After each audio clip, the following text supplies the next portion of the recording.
How we doing, ladies and gentlemen? My name is Wolf, and today I am going to be doing the build progression episode 1 for the Facebreaker Warchief Chieftain.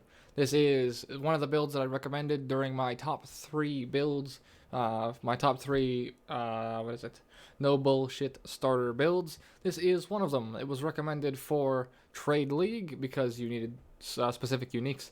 However, if you do get these specific uniques, you can play it in solo self-found as well, which is what I've done here, because I wound up getting an insane craft, well, not really craft, but corrupt on this character, and it's fucking wild. Long story short, I wasn't planning on playing Facebreakers, hell, I wasn't planning on rolling a second character in general, but I did need a bossing character, and that's what this is entirely designed to do. You've seen the Kinetic Blast Wander, you've seen the Scourge Arrow, initial version of the KB Wander, that is really good for AoE clear. But it can't do bosses worth shit. So I needed to make a bosser, and I dropped 3 pairs of Facebreakers this league, and I ended up corrupting LA Weakness on hit.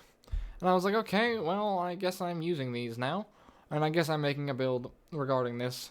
And since they since they removed my Facebreaker Berserker build that I loved so much and had such a great time with, I guess I needed to rehash it. And as a result, we are looking at a build that on a 5 link does 1.5 million per totem, and on a 6 link does a whopping 2 million DPS per totem. Now keep in mind, you can have 3 totems baseline with this setup that I'm using, and that's without any of the added totem gear. No totem shield, and no soul mantle chest piece, which can push you up to 5 in regards to bossing, which is technically 10 million DPS. Yeah. So that is with everything, perfect, obviously, but you're looking at 10 million DPS with fully loaded gear. But that is going to be hard to do in regards to my solo self-found adventures, obviously. But in Trade League, you could easily have 10 million on bosses. I'm going to show you a little bit of gameplay now. I'm going to run us through a Blood Aqueducts, and I shall explain basically how the build works and some sort of tricks with it, and a little bit of my past with it, I suppose. I have played Facebreaker Warchiefs for 5 leagues in a row now? I've tried to make it work, and I've made it work pretty much every time. I started playing it as Chieftain the first time, funnily enough. This is the wonders of no SSD, by the way. I started playing it as Chieftain to begin with and had a pretty decent time with it, but am I still fucking loading? Holy shit. I'm actually impressed. Goddamn. I started playing it as Chieftain a long time ago, and it didn't really work because I tried to use it with weapons, and I found I didn't really have much in regards to mileage there. So what I decided to do instead was look up Berserker builds, or just look up a Facebreaker build in general, and see what I was kind of missing. And the answer turned out to be Facebreakers. I didn't really know what they were at the time. Was that a humility already? Damn. Alright. I didn't really know what they were at the time, and I just looked at the build and it looked cool. Facebreaker Berserker was something that just seemed out there. Not a lot of people were playing Berserker at the time because it was pretty off meta and pretty trash. This was pre-Berserker rework, right? So it wasn't that great. But for whatever reason, I fell in love with that character. I just fucking loved it. It was great. It had pretty good clear speed clear speed that was better than what I was used to. I had really good bossing, lots of damage, lots of survivability, because you're playing a totem character, so you can run around while you're doing damage, right? And it was just a lot of fun. And I played it for 3 or 4 leagues in a row. Whenever I got Facebreakers, I was just like, okay, well, I guess it's Warchief time. And then we played that, and had a fantastic time with it. Problem being was that they ended up actually removing the build pretty much entirely. What ended up happening was they changed Berserker, as I'm sure you guys are aware, and it resulted in a total annihilation of the build because the concept no longer works. You used to get Rage, which would affect you, and thus affect your totems from the, one of the nodes that was on the tree, allowing you to get 5 Rage every time you Warcried. That no longer exists anymore, sadly, and that basically enabled the entire build and the entire setup, because you use that to get rage, you'd be spamming it, it would refill your mana, refill your life. It made you basically unkillable. And with that being nuked, the build was basically dead in that form anyways. We could no longer really gain rage reliably. I tried a setup where I ran rage support and the new rage modifiers, and I was using shield charge to generate rage. And I think it could work, but it was such a niche pain in my ass that it really wasn't worth it. If I wanted to play that sort of setup, I would have had to play Cyclone and Cyclone to 50 rage, and then continued shield charging to keep the rage up. It would have just been such a pain in the ass, and so much unneeded bullshit just to have the Berserker tag on my Warchiefer again.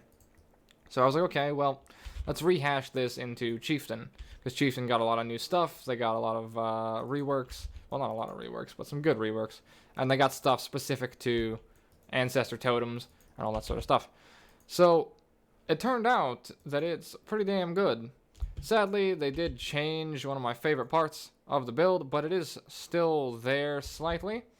As you can see, my totem, my Vol Warchief totem there, is hopping with me still. Those of you who've seen the previous builds will know what I mean by that and why I love it.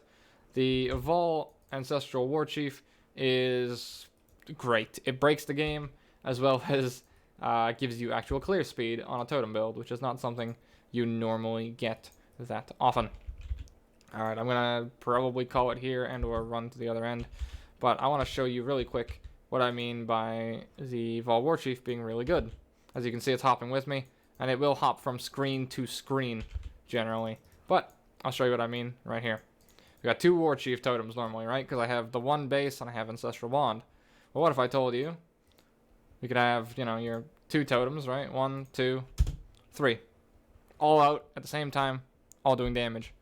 You can break the totem cap thanks to Vol Ancestral Warchief. It's a trick I found about a year ago. Still hasn't been patched, and I hope it never is, because stop nerfing melee, go nerf your fucking minion builds that's taking up 29% of the league, or your arc trappers. Stop nerfing me. I know we've got an abusive relationship, but please, God, stop.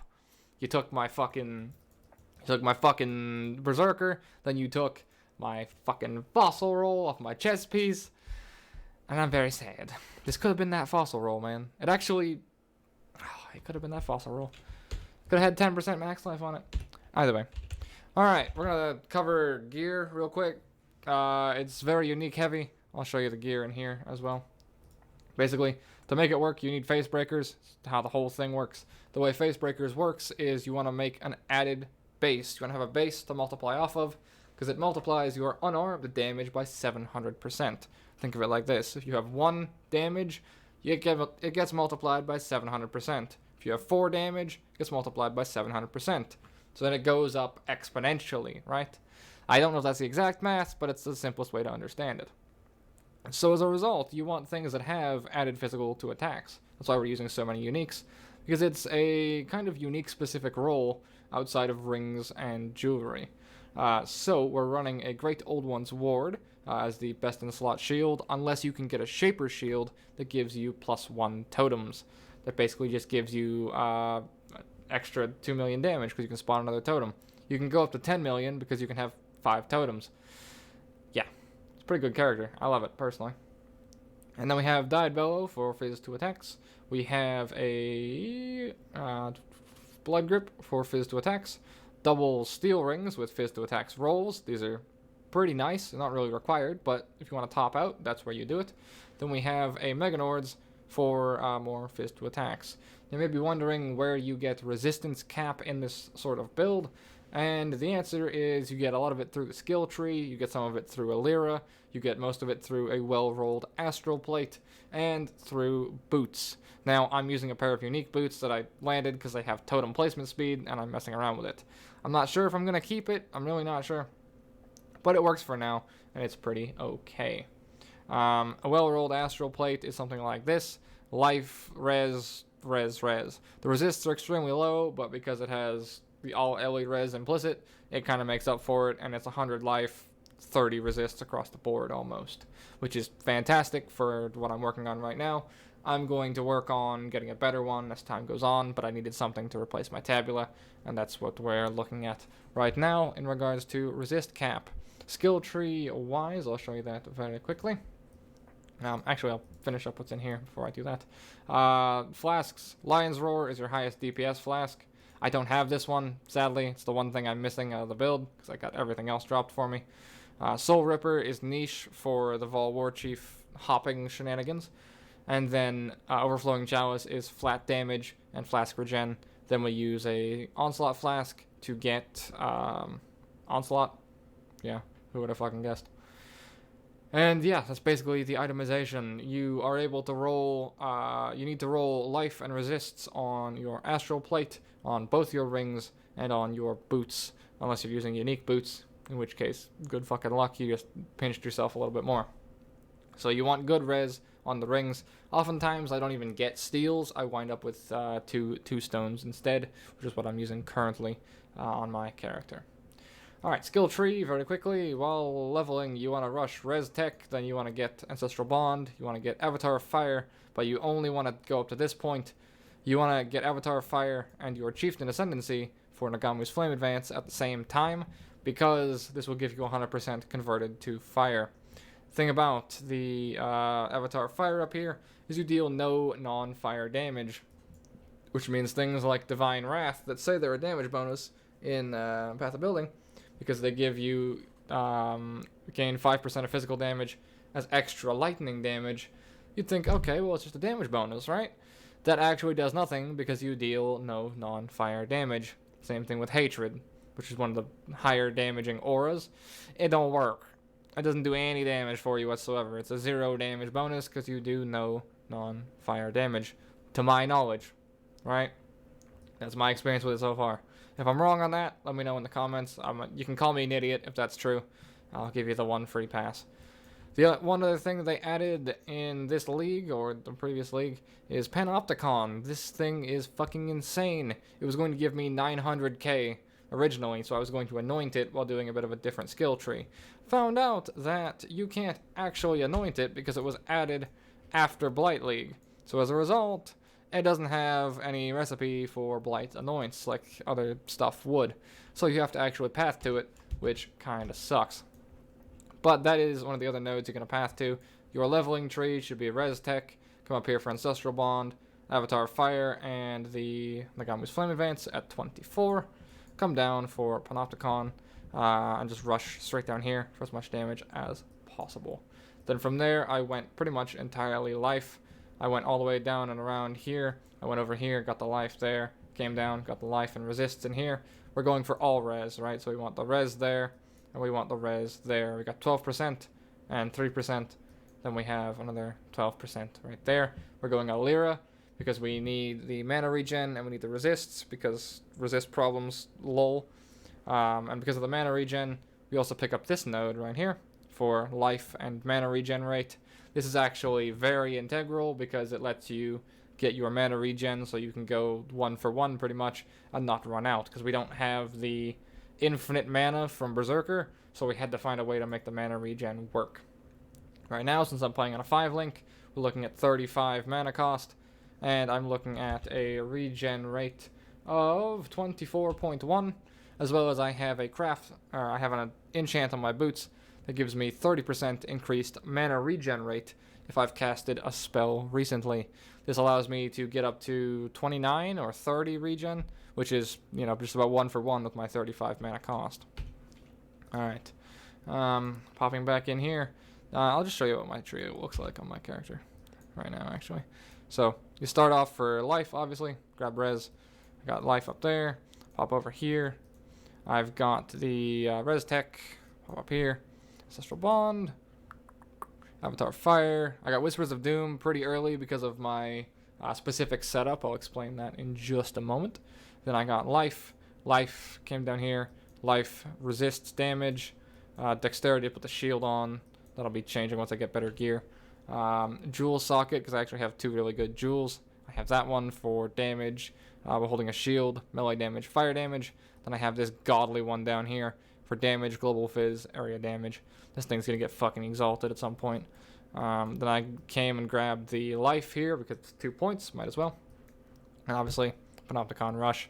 And we're looking at Golem's Blood there, with a little bit of extra life in here. And a bit of extra DPS here. The last point is going right there for Divine Judgment. We're looking at pretty good DPS. This is without any modifiers because I'm in town. So, that is my current tree. I'm running Whispers of Doom for 2 curses because we have the baseline curse from my corrupted Facebreakers with LE weakness on hit. I am having LE weakness on hit from this, which is actually applied by the War Chiefs. I don't remember if I said that already. I probably did. Which is pretty insane if you just want to use 1 totem. So if you're using Facebreakers, buy a bunch of shitty pairs with like 750, dirt cheap, and just corrupt them until you get punishment on hit. Because that's fucking insane if you get punishment on hit. Because punishment is the best damage curse for War Chiefs. That's actually not LE weakness, even though I'm 100% fire. It's also not flammability, even though I'm 100% fire. It's a bit weird. But because of that, I'm using a curse on hit shield charge setup right now to use this as a movement skill and to just whack the boss while I'm running around him and give him a curse for a decent amount of time. 10 seconds, which is reduced by 36%, about 7 seconds worth of punishment, which he just dies, pretty much. It's a lot of damage when I have 3 totems that are out already that gain increased melee attack speed on hit, etc., etc. It's really fucking good. So, in the Path of Building, I'm rolling with a Fortify instead of faster attacks. This is better for survivability, and I'll be re-rolling the colors as soon as possible, really. Setups-wise, I'm using Warchief with LE damage with attacks, Conk Effect, melee physical damage, and elemental focus. Change out Conk Effect for AoE if you want to map. Weakness setup. I'm using Purity, Ash, Blood, and Sand, and I have 40% unres. I am not sure what to put there. I'm probably going to go for a survivability aura, because there is nothing else damage-wise that is actually useful for me. Flesh and Stone is one of the things that comes to mind, because when I'm mapping, I switch Blood and Sand off of Blood Stance to Sand Stance for AoE, right? So when I'm in Sand Stance with Flesh and Stone, it blinds everything around me, which is really good for survivability. It's not it's not Blasphemy Temp Chains, but it'll do, right? A blind is always nice. So a bit of extra survivability there. I may look for something a bit different, like maybe Arctic Armor or a shield thing or something. I don't fucking know. I'll get back to you on that one. We'll have a look through survivability auras a little later on. But that's the main damage setup, aura-wise. And then I'm running Summon Stone Golem, cast when damage taken, and Enduring Cry for life regeneration. I'll show you my gear, socket setups, and flasks, and I think we shall call it a day. The Facebreakers, obviously, these things are glorious. With cast, or self-cast Steel Skin, this is actually really useful if you remember you have it, that is. I was considering just doing a cast when damage taken, and I was like, well, you know, my bars are shy enough as is, and since it's going to be a bossing character, it'll be better to just have Steel Skin manually, like on cue, right? There might be some merit to actually having 2 setups. One for manually on cue, and one for when you take too much damage. Like one that is a level 20 cast when Steel Skin. That it's like, if you get spiked, it auto procs, right? So if you disconnect or you're lagging or something, it'll just automatically proc for you. And there might be some merit to having that as a backup in case you can't press it in time, right?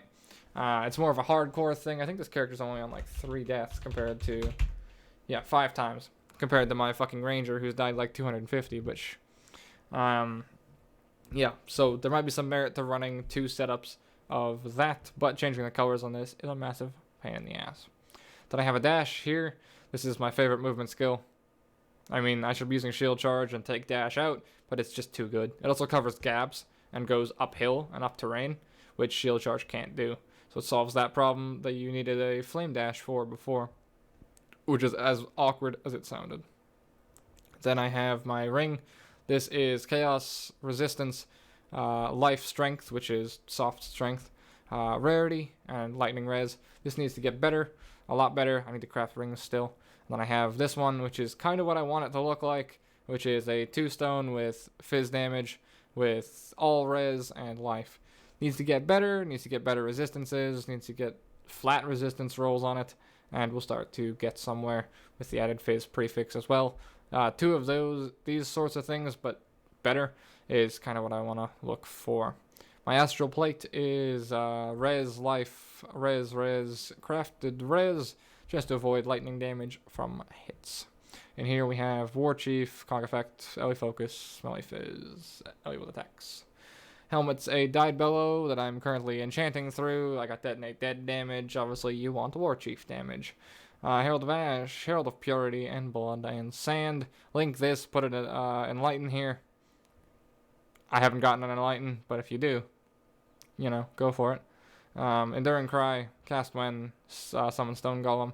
And then down here, Curse on hit, Shield Charge, Faster, Punishment. This Faster needs to be Fortify. I need to re-roll this to 3-1.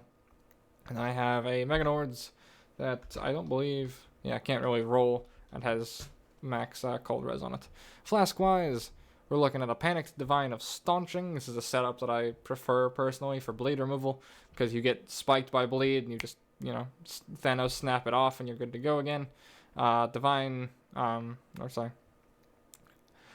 Silver Flask, Overflowing Chalice, 40% damage, really good damage bonus for this. Then we have an Experimenter's Silver of Warding, which is really good, hit 40% as well. So this is my curse removal. This allows me to cheat if I'm using Soul Mantle as well, because Soul Mantle gives you a random curse whenever a totem dies. When you resummon them, a totem counts as dying. This makes you immune to curses, which means Soul Mantle has no downside anymore for the +1 totems. It's really fucking good if you run that setup, but it's also really good in general because my resists are already going to be shitty. LA weakness maps are a problem. Temp chains maps are a problem. This flask makes them no longer a problem. Yeah. Freeze Granite and Adrenaline Alchemist's Quicksilver. Same one off my Pathfinder. No, I didn't roll it a second time. I wish I did. Would have been pretty funny. Then I got Blood Grip in the bank right now, and it allocates Totemic Zeal for placement speed. I want to see this combined with the Torch Oak Step for high placement speed, and see how that functions. I will have a minor problem when I take this off and I lose double 30% resists. That's gonna kinda fucking suck. This is actually really good because of the increased melee damage when on full life. I don't actually know if it's better than Blood Grip. It's probably a pretty close tie. It's not even fucking close, I'll be honest with you. I figured it'd be good because of always being on full life. I wonder if I go to Calcs and I turn on, are you always on full life? What are we looking at now?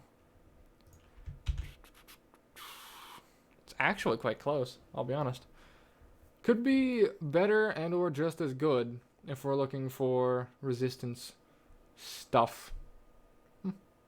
100% life recovery from Flasks, though, is also really good. Especially with Panicked. And percent life regen. I think this is still better, but this is also plus Dex implicit, which I kind of need for the shield. I'll update you on that one. See which one works out better. That's going to be the end of build progression number 1 for the Facebreaker Chieftain. Take care, gentlemen.